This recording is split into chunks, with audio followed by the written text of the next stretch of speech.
Rain. It's gorgeous.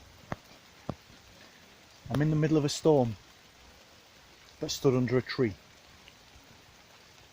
You might be able to see, I'm rather wet. But while I'm under the tree, there's a dryness. The weather's been changeable lately, going from bright and dry to dark and rainy, very hot to rather cold. But is this a good thing? I think it is. In the past, media outlets have pushed an idea in numerous articles and shown in films and on TV that when it rains, witches should stay at home. This is because they are said to melt when the water hits them. This would mean witches are a rather dirty lot, or at least don't use water to wash. Maybe it is all the green paint that is used in those particular films. I, for one, have never really seen a green coloured witch. I've seen a green witch and a brown witch, and someone claiming to be a white witch and a grey witch. But never have I seen one that is coloured green, that isn't trying to pretend to be a film-based witch. This is usually around Samhain or Halloween. So why green? And why water? When a witch is portrayed as a green, ugly, big-nosed, cackling old woman with warts, called evil and in league with demons, have a pointed hat and a broomstick, it is hard not to keep this from your mind. So maybe that is why we have been portrayed as such. I say we because I'm a witch. As you can see, I'm not melting. However, although I do own a wide-brimmed hat, it is not a pointed one. I don't have any warts, and I'm not a woman. I don't think I am evil, and I don't believe in demons. Not unless we are classing Anubis' pet as a demon. Or is that only because it is said that it eats the spirits of those whose hearts weighed heavier than the feather of man? And this is seen as the work of a demon. Poor pet. I digress. Again, what of the water? And are there reasons that witches are not supposed to have water? Is that why their skin is, in films, is so wrinkly? Not enough water in their diet? We could ask these questions over and over again.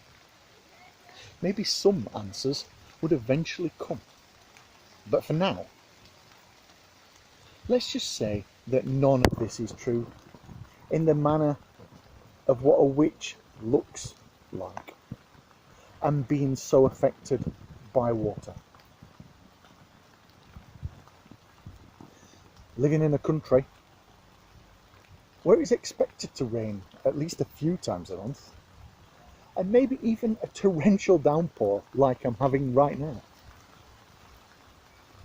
which could last 2 minutes like it did earlier, or 2 days like it has in the past. I think it's pretty unlikely that witches in the UK would have this debilitating curse of saying, "I'm melting," and it actually being the case. Rain is seen as a cleanser, a purifier, are connected to the gods and elements of water. Maybe that is one of the thunder gods. There are many different sources that say of water that it is the lifeblood, that it is the essence of life itself. We are made mostly of water, and rain connects us all. Even the moon has a pull on us. because our bodies are made of a lot of water. So to embrace the rain, to stand in it, arms outstretched, face to the sky as the rain comes down upon one's person. The feel of it, the cool and healing properties of that very water. It may be one reason why potions are made of water. And tea and coffee utilise water. Without the rain bringing the water inland, the ground would dry and crack, plants would wither, and animals would start to really struggle. We would become a desert. So this amazing, magical thing called rain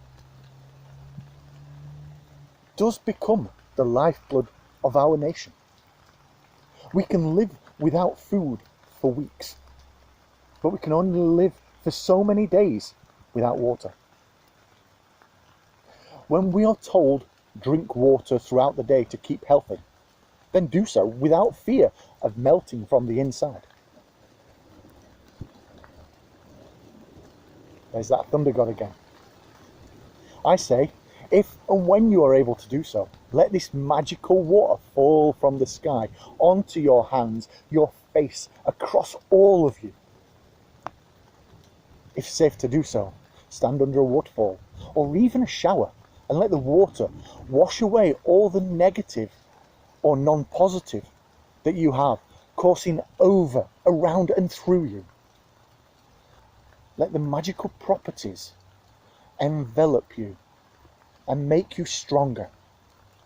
Let the rains come and only wish them away again when the land and animals need it to stop, not when we want it to stop. When the rains come and the first drops fall, when the cool air blows and gives its all, when the drops hit skin and you don't melt away, when the rains do come, remember to pray.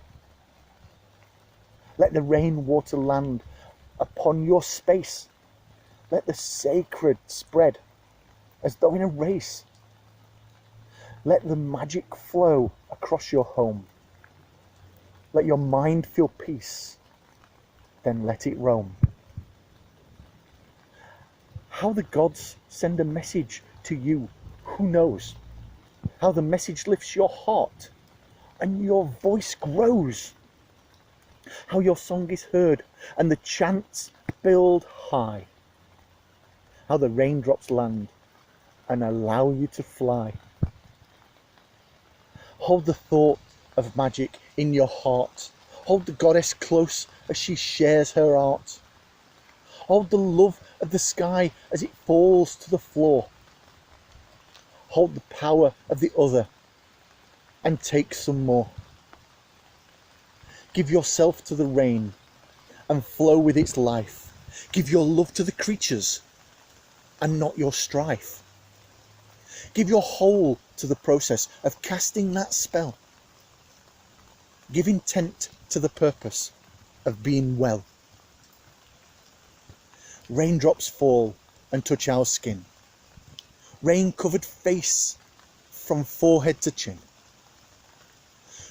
Rain-soaked clothing, feeling heavy, yet holds us tight. Rain from the darkness, bring the light. Blessed be everybody.